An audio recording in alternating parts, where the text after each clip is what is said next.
Hello ladies and gentlemen, and welcome back to part 3 of Amnesia, the Dark Descent vs. Soma, the Dissection.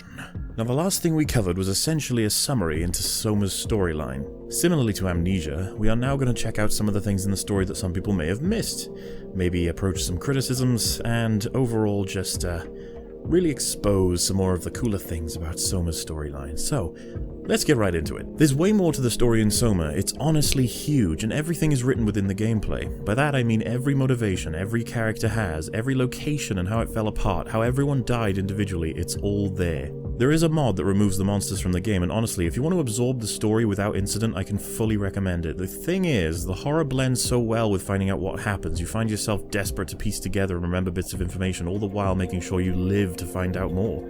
This could be extremely immersive. There are a couple of things I want to look at to sort of give a bigger picture of what's going on. Each of the stations on Pathos-II are given a designation that represents a letter in the Greek alphabet, not to mention the word Soma for the game, Telos for the comet that hit Earth, and of course Pathos. Let's start with the name of the game, Soma, which in a rudimentary translation means body, which is certainly a very important aspect when discussing the philosophy of the game. What makes us human? Most wouldn't say the body, since you can cut most pieces out and survive for a decent amount of time being you, aside from the brain of course, but then many studies show that the brain is a collection of impulses that create what you would perceive as consciousness. Yada yada yada. It doesn't matter because they're positing in this universe that everything that makes your personality and your consciousness does not need the brain or the heart or anything else for that matter. However, there's no real way of affecting anything or getting anywhere without a body, and it's exactly what Simon's scan is given in what is essentially the beginning of the game.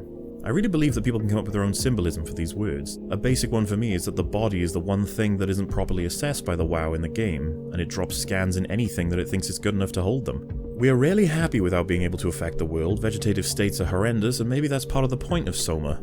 That we're all so fast to talk about the fact that the body isn't really important, yet when it comes down to it, nobody really wants to live without one. Next up is Pathos-II. Pathos is Greek for suffering, and I think this one is pretty obvious. The whole fucking station is filled with suffering, though I guess if I was to try and say something about a deeper meaning, I would say that perhaps it pertains to the fact that suffering is a huge and important part to being human. We need the lows to experience the highs, we need the great pain to help shape who we are. In Westworld, all of the hosts are given a cornerstone to build their personalities from, and this is essentially early trauma. It's done to make them all seem a little bit more human. And interestingly enough, suffering is proved to have a very important part into the idea of consciousness in the show. But I leave that one to you guys. One last thing about pathos is that included in its definition is it represents an appeal to the emotions of the audience and elicits feelings that already reside in them. Once we get through this whole video, I'm sure you'll agree with. Lastly, for the outside-ish names, we have telos, which vaguely translates to end goal or purpose in Greek. Now, I've heard a lot of theories about the conclusion of humanity, the perspective that we will end one way or another, which I do honestly and regrettably accept, but how? There are thousands of ideas and theories about filters, but the important thing is that this comet is a representation of that end goal, the end of humanity. It is literally what forces humanity to reach its next existence on the Ark. Is that a form of evolution? Who knows, but the thing did a clear job of essentially destroying life on Earth. Or most of it anyway. Now onto the names of each of the sites in Pathos-II. We could do this in alphabetical order, or the order that you reach them in the game, but I'm just gonna grab them in whatever order I want. So first we have Upsilon, which according to my notes on the Greek alphabet research that I and some of my stream viewers did, is related to or symbolizes vice and virtue, and or a fork in the road, which is very interesting considering that it is a start point, or the alternative path your life took. Simon 1 died in Canada, now you are here, beginning the alternate path. Vice and virtue is also related to the choice in terms of doing what you want versus doing what is right, which isn't really present in Upsilon, but it's important to consider when thinking about a fork in the road, and how many of the choices in Soma are binary. A fork, if you will. Not to mention that you do have to make an ethical choice in Upsilon about Carl if you do see it for what it is about the way the power works.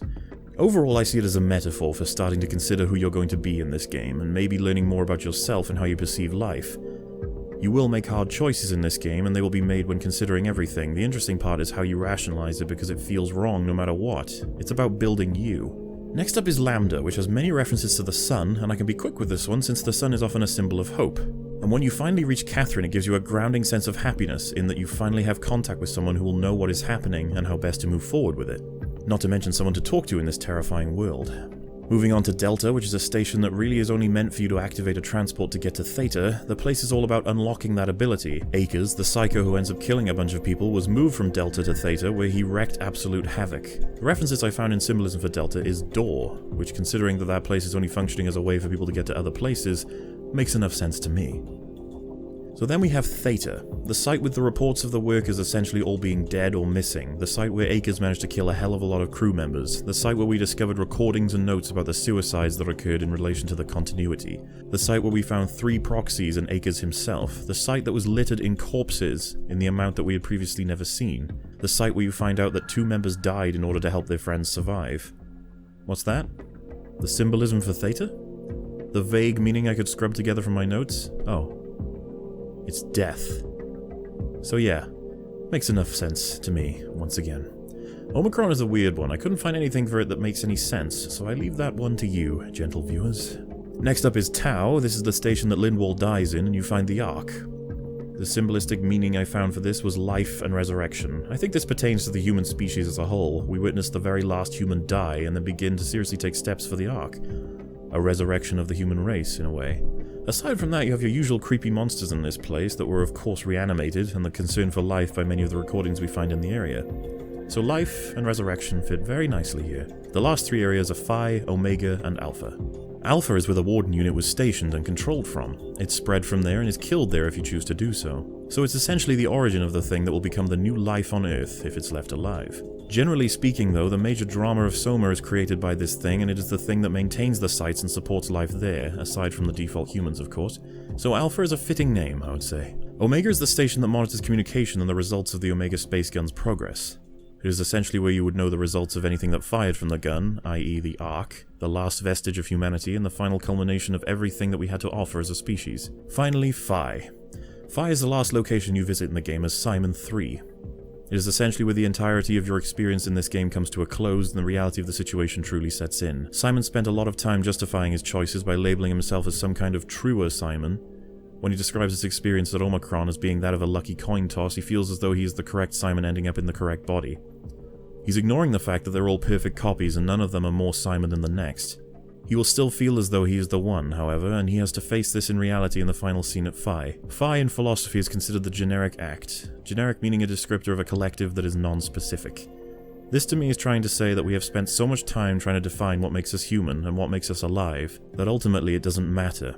And despite Simon 3 being left behind, he still feels human and demands to be a part of that collective. Almost implying that all of it is life in some way, shape or form, all of it is living. Despite our best efforts in definition, we are left with the realization that it doesn't matter when it comes to the most important choices, and honestly, it's fucking beautiful. Now I could be wrong with this interpretation, I don't pretend to know what Frictional were truly thinking. Also a side note, why in the fuck narratively would you name your station Suffering?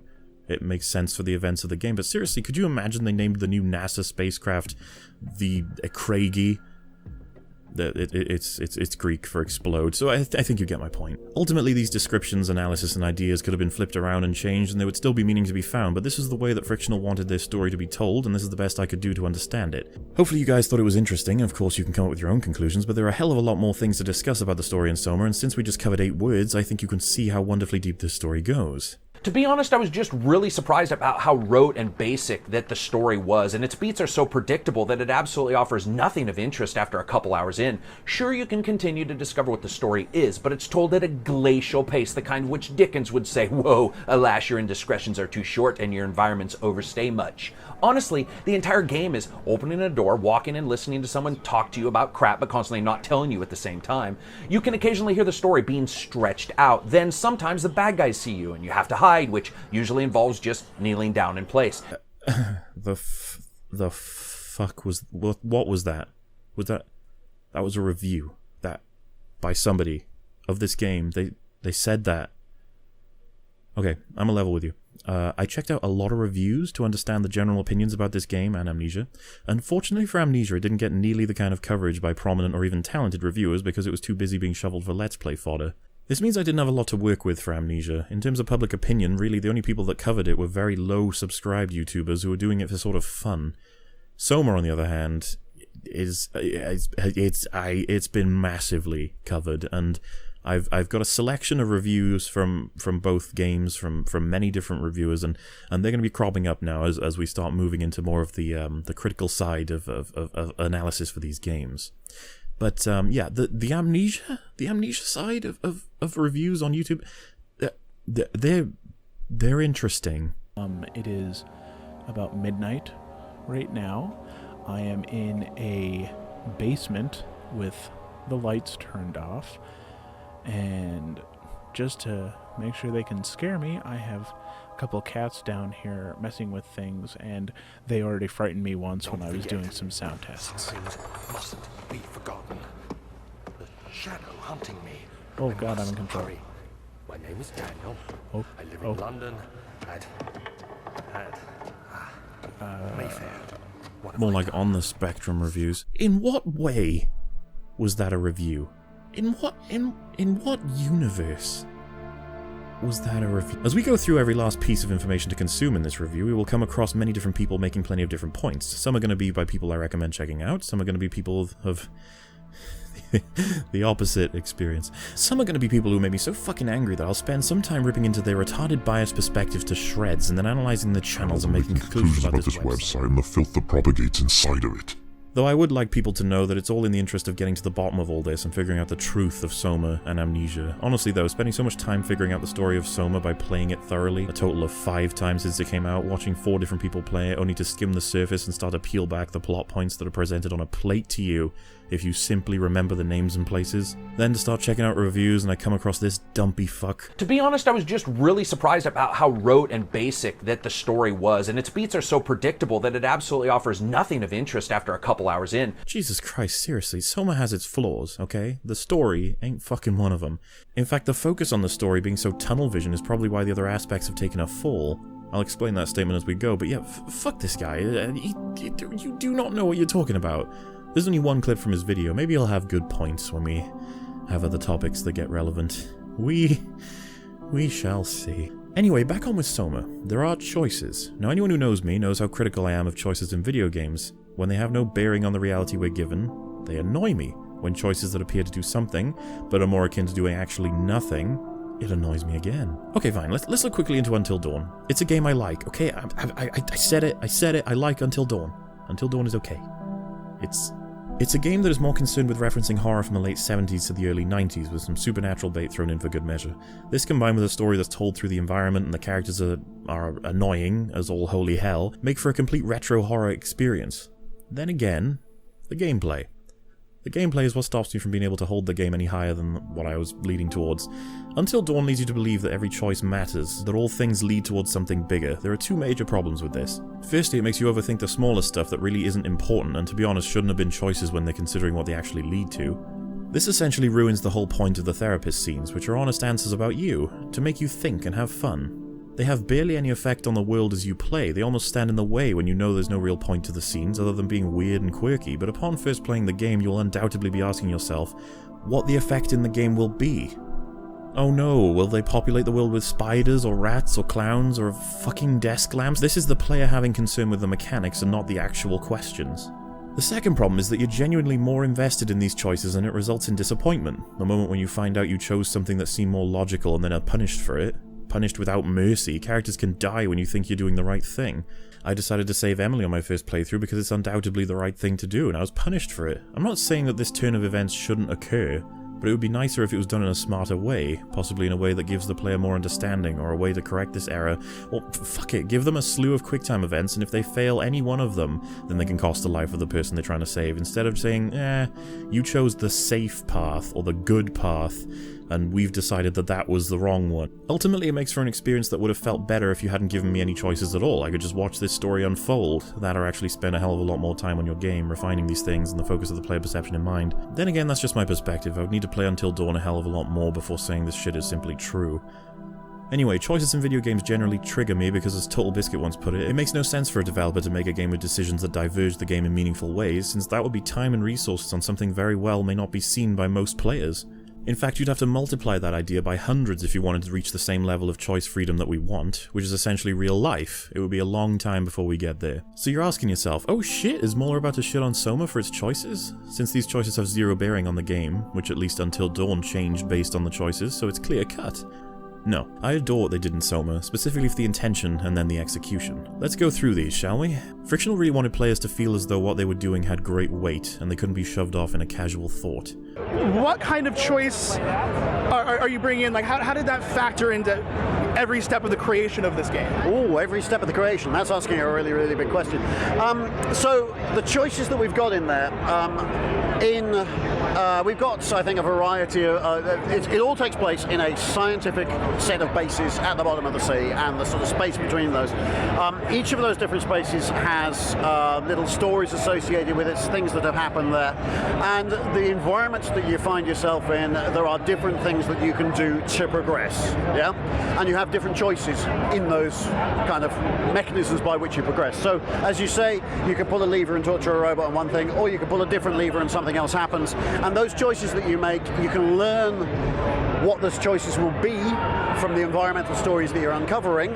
So hopefully that'll give you a clue which thing would be the right thing, or, you know, right in inverted commas, to do. And then that dramatically changes the environment in one way or another way, and changes your play experience. So you can make life really hard for yourself. You can make life maybe easy for yourself, but feel a bit guiltier about what's going on. But it very much depends on the environment, very much depends on the level. There's no set formula for these things.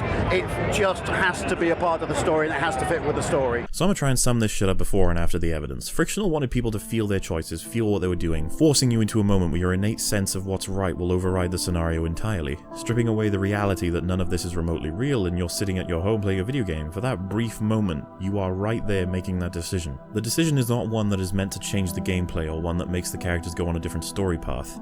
It is simply meant to make you think. It is meant to weigh heavy on your conscience and provide you with a genuine human experience of existential dread.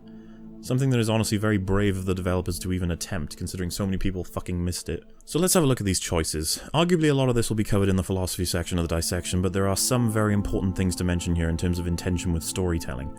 The first genuine choice you really come across is whether you leave Carl Semkin, the mockingbird you find in Upsilon, in pain seemingly forever or not. Now I'm going to explain the brilliance of the environmental storytelling a little bit further on, but the gist is you find Carl and realize that you must leave him in pain in order to progress. However, there is a way to shut down the power for this whole area and stop his pain, while also reaching your goal. It means shutting down the power in the room further back from Carl's. This will open up the security door you came out of and release the construct into the area, effectively forcing you to suffer based on your humanity. There is a small argument to be made here that the choice affects gameplay, but I'm not really interested in that. It's about how you really perceive Carl's pain, how much you want to stop it at risk of preventing your own progress. Whoa. That's probably not the greatest. Whoa! No, no, no.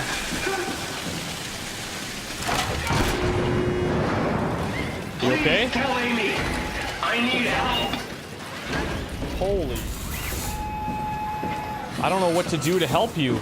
You can leave Semkin in pain or immediately undo the decision and get him out of it. The compassion that's felt by the player is palpable for this creature, but ultimately you can't see any way around it for the most part, and you end up apologizing in a most Canadian way.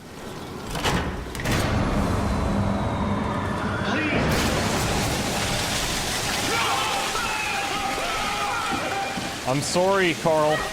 Christopher Odd even finds himself trying to save Carl once he's made his decision, but it's far too late. Come on. I can't now. Oh my god, the pain! Then there are people who honestly don't know what to make of the situation because they don't understand how what they're doing is having the effect that it has. It sounds complicated, but when you're not sure of what's going on in this facility and you meet Carl, it gives you a sense of confusion and almost disgust. What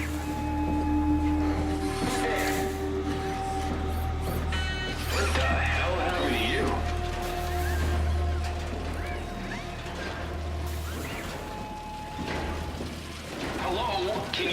Hello? Can you hear me? And then soon after, if you flip the switches without reading the room, you can suddenly feel some intense regret or remorse and deal with what you have invariably caused.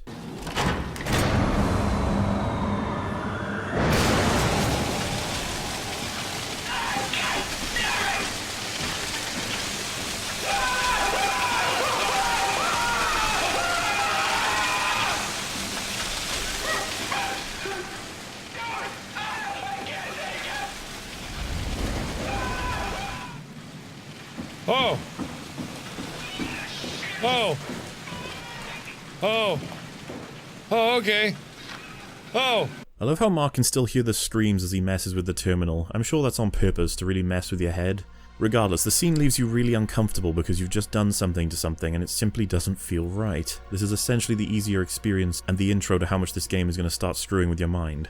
So the second choice you're ultimately faced with is whether to kill the little puppy robot or the human-minded robot. Now there are many ways to approach this philosophically, but we'll discuss that shit later. For now, let's just look at what it did to the players. The run-up to this scenario is that you need a chip to assist in operation for the Zeppelin you're going to use, and there are two robots nearby that both have them. You are left with a simple choice: destroy one, spare the other. Christopher Odd decides quickly that the smaller robot is essentially less human and therefore less important in the grand scheme of things. I kind of feel bad, like... I could take his, there's also this guy.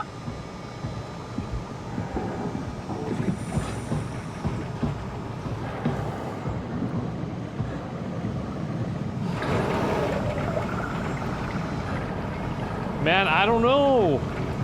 I don't know, man. I just say we can keep things classy even when women aren't around. I feel like we should take this one. Come here. Ah, come on. I hope this works. It frickin' better. I mean... Ugh. This doesn't change his guilt, though. I went for the small one. No, not a Kate. Those are so cute. Oh, don't make me feel worse. Ultimately, the far more interesting experience is that of Markiplier's, because he spends a large portion of the opening Ocean gameplay naming the puppy-like robot Bubblebutt and interacting with it. It's a common theme in Markiplier's style of commentary that he creates lifelike characters out of the things that are essentially lifeless to make it all seem a little bit more upbeat and fun. So this series of events occurs. Feel their chips. The toolbox over there says it has a stun baton. You could use that. Come on. I don't want to hurt anyone. Isn't this a bit much? It's just a robot, Simon. We're just robots. Sort of. I'll get us a chip. I am not knocking out Bubblebutt. I am not knocking out Bubblebutt. No way. I ain't gonna do it. No way, no how. Guess I have no choice. This is a stun baton? I do have a choice. When it comes to his decision, Markiplier isn't concerned with the philosophy here, because for the sake of his Let's Play and the narrative he's constructed, it only makes sense to spare Bubblebutt. Nothing will stop that, because he cares about Bubblebutt, like we all care about things just a little bit more when they have a name. I can pick up this pencil, tell you its name is Steve, and go like this. Oh. And part of you dies. Just a little bit on the inside, because people can connect with anything. It's an obvious choice, but it's still not easy.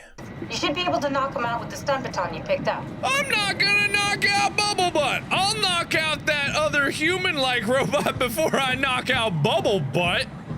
No way. Hey, buddy. Hey, buddy.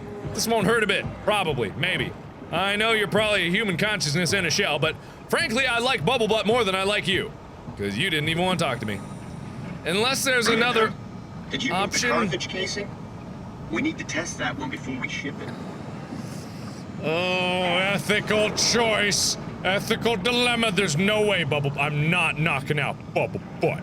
He knows exactly what's happening and what Frictional have done, but it doesn't affect his choice at all. The one thing players don't expect is the environmental change after your decision. You don't get to imagine the implications. You see them for yourself. I don't want to hurt Bubblebutt! I literally can't hurt Bubblebutt. I've formed a permanent bond. I'm sorry. This is just the way it is. Bang!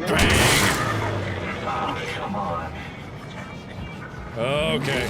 Don't you run away from me. Help!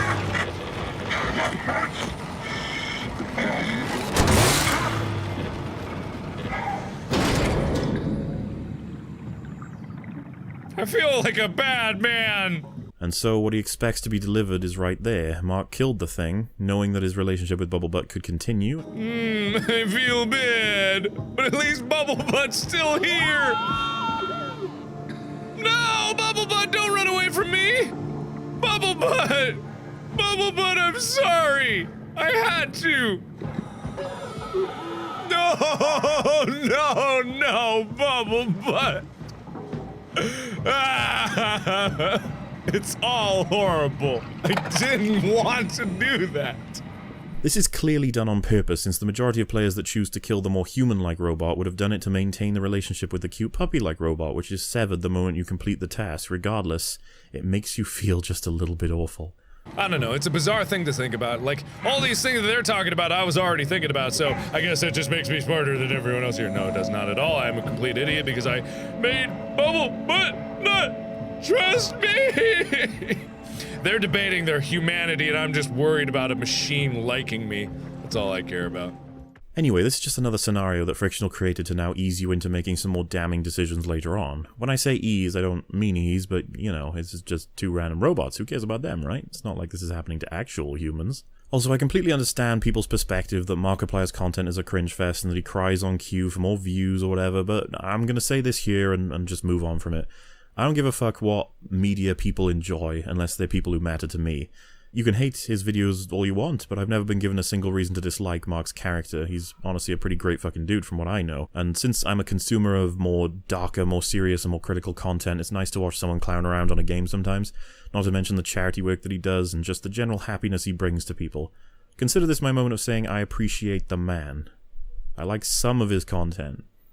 He was very impressive to me on Soma. For lots of reasons. I'm going to try and prove that through this video. All in all, he helped prove a point here, but I understand if none of you are taking it seriously because it's Markiplier, and that's fine. I really don't care. I just find the guy funny as fuck sometimes. Trying to keep track of everything, and I'm trying to make sure that oh, hello.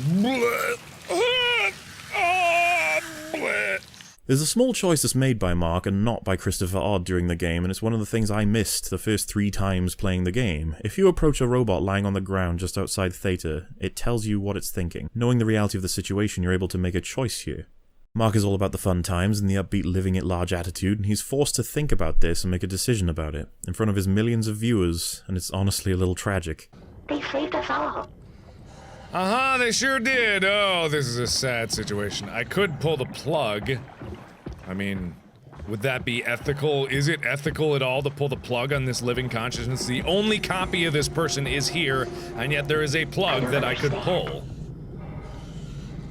Is it merciful to do that? Is it, like, I see that some sort of, like, this cancerous thing, the WoW, is actually, like, it's commandeering living tissue and whatnot to create power for these machines. It doesn't... I mean, the artificial intelligence is obviously trying to keep these things alive. No matter what, it's trying to keep everything alive, and it's trying to accomplish the goal of getting everyone into the Ark. See you later. Weird. Will do. Like, I could pull the plug here, and I may never come back here.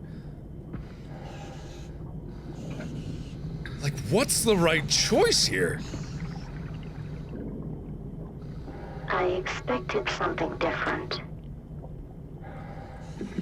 Man, this is so weird. There's so many choices to make. I almost feel like it'd be merciful. There's one thing that I know in my heart that I would do. I know I wouldn't want to live like that, so... I'm just not prepared. No one is. Let me go!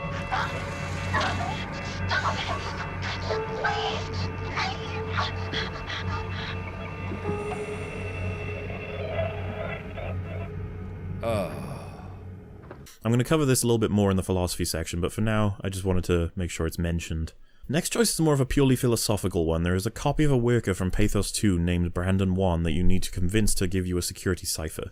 You do this by making him think he is in the scanning room with the girl he spends all of his time with. You make him feel safe and then strip it away and shut him down. This makes Simon feel incredibly unethical, and Catherine gives you the option to erase Brandon entirely. I'm not sure what to do with the data. You decide. Oh, man. Ah, you gotta leave this choice up to me? What do you mean? You don't know what to do with the data. You're just off putting an ethical choice onto my shoulders. Oh, man. See, the thing is that it's just data, right? It's just data. In its actuality right now, it's just data. It only becomes something substantial once you start it up, and that's the time when Brandon comes back to life, but his, like, data starts to run. The simulation of his life starts to go. So, what do? Do I want to open it up to the potential of that ever happening again, or do I want to erase data, considering the idea that one day he could be brought back in a suit just like me? Who really knows these things? How would anyone know? I'm not sure what to do with the data. You decide. I mean, that's the question, right? are we simulations at this point? And does that matter? Because if it's an exact copy of us, just multiple iterations down the road, that's tough. And now, what do? Do we erase the data? Because the thing is every time he's initiated, it's like fresh from the scan. Wrestling with this decision is exactly what the point of all these choices are. They mean absolutely fucking nothing to the game, really. There's no change in gameplay, there's only a change in how you feel, which is spectacular. And it's not to say Soma is the only game that achieves this, but we are literally here to analyze this game, so, you know. But yeah, either choice is viable, and we can discuss it later on, but both Mark and Chris have a little trouble thinking through their ultimate choice. So if we erase him, we just erase whatever's left of him. I kind of look at it as like almost like a legacy. In a way, like a copy of you kind of lives on. I'm not going to erase. Okay, here's my interesting conundrum, because some of you people might think that I would automatically want to erase the data considering the choice I made for the person outside, but the only reason I pulled the plug on the person outside is because she was literally trapped in that machine and wasn't going to be able to ever go anywhere, and was just kind of stuck there wandering alone. If you started that program back up or got power to that machine outside, she would still come back. Like, I'm not up to the task of just deleting everyone who's been copied, but I may have to make that choice down the road. But for now, I kind of just want to put it back into storage. Moving on to the next choice, arguably the most damning one in the game, the one that many people talk about, or made some say, well yeah, this was gonna happen, of course. You need a power suit to go into the abyss. A diving suit isn't gonna be good enough. You can't just change since you're constructed of a corpse with gel and a little robo-sensor on top, so you result in having to be scanned over by Catherine. Simon and several other players hopefully meant that this would mean you would be moved from one to another, but the rules have been explained thoroughly already. There must be something wrong. Can't you run a diagnosis or something? Oh, wait, what? What was that? No, it's just... Why was it still talking? It's the same like before. Catherine, why was he still talking? That's how it works, you know that. What do you mean? You know it's not magic. You were copied. The sleeping Simon in the sea was copied, and now... Oh shit, right. Yeah, okay. Pilot seat is designed to copy scans, not transfer them, since the way we in the WoW are using the pilot seats in the game are not what they were designed for. Just remember the whole point of it, right at the beginning of the game. Now this is gonna be weird. What if it leaves a copy behind? Is it gonna be like that? Is it gonna make a scan, or is it just gonna transfer over? Regardless, some people did pick up on this before it happened. I'll hold my hand up and say it took me by surprise because I wasn't paying enough attention my first time around, but this is ingrained right from the beginning and it's some fantastic storytelling. Regardless, the scan begins and then proceeds the result. Okay. Whoa. Hey there. Howdy who. Hey ho, neighbor. There must be something wrong. Can't you run a diagnosis or something? I knew it! Oh, I knew it! Oh no! Oh no! No, it's just... Why was it still talking? It's the same like before. Catherine, why was he still talking? That's how it works, you know that. What do you mean? You know it's not magic. You were copied. The sleeping Simon in the sea was copied, and now... you are here, just like Simon lived on in Toronto. God damn you, Kath. 2 Simons? There can't be 2 Simons. Needless to say, Simon flips out because he didn't quite register this process, and Catherine leaves you with a pretty daunting decision to end the existence of the previous you, Simon II. This decision is argued left, right, and center of what's the right thing to do, but again, we can't discuss that here yet. The interesting thing is what happens next for the player. Well, what do you want me to do with him? Make friends? Let him know that we have to leave him behind when we go into the abyss? What if he didn't need to wake up? You do that? I don't know. Maybe. There. I set it up for you. Hit the switch if you want to drain his battery. He'll die within a minute. I'd rather not stay plugged in any longer. Holy crap! I knew that was- I had a sneaking suspicion that was gonna happen, and now, like, it forced me to be in the ethical dilemma of... do I kill what was just me a few seconds ago? What in the world? Let him know that we have to leave him behind when we go into the abyss? What if What if he didn't need to wake up? No. Do that? I don't know. Maybe. There. I set it up for you. Hit the switch if you want to drain his battery. He'll die within a minute. Don't make me do this. I'd rather not stay plugged in any longer. Oh, this is...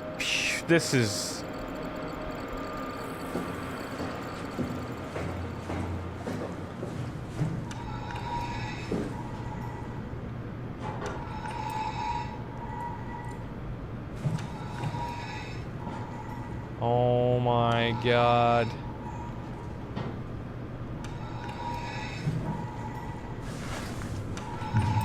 What do we do? The choice is simple: turn him off or leave him on to live out his existence. The reason, once again, that it hits so hard is because of the way it makes the player feel.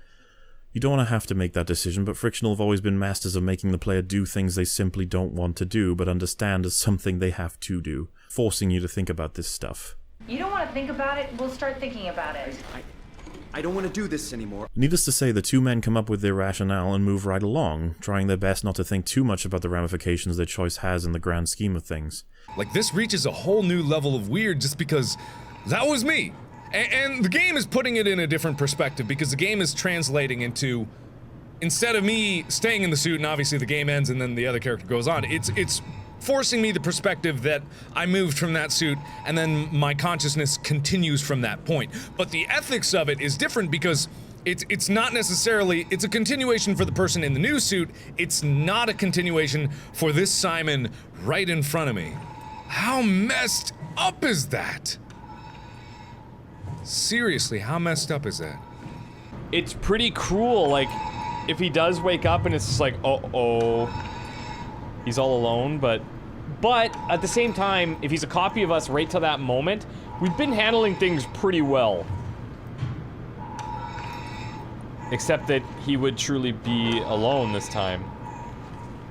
And because we would be taking her with us, and he would wake up totally alone. To be perfectly honest, there's two options here. I could end Simon here because it would seem that his existence would be hopeless considering that he'd be trapped down here. But my other thought process is, and I don't know how correct this is in relation to the game, if he's still alive and he wakes up a few days later, then he might still be able to help and do something and then go on about. Because going into the Abyss might be a suicide mission, then there would be no Simon. I mean, just coming here and then being locked in this room alone would be a pretty terrible fate, but at the same time, it could also mean that we get help further on. It's hard to say what's the right option here. I have faith, though. I think copies of us, I think another Simon could pull through. I really think another Simon could pull through. Oh my god, I'm gonna leave him. Us, I don't know.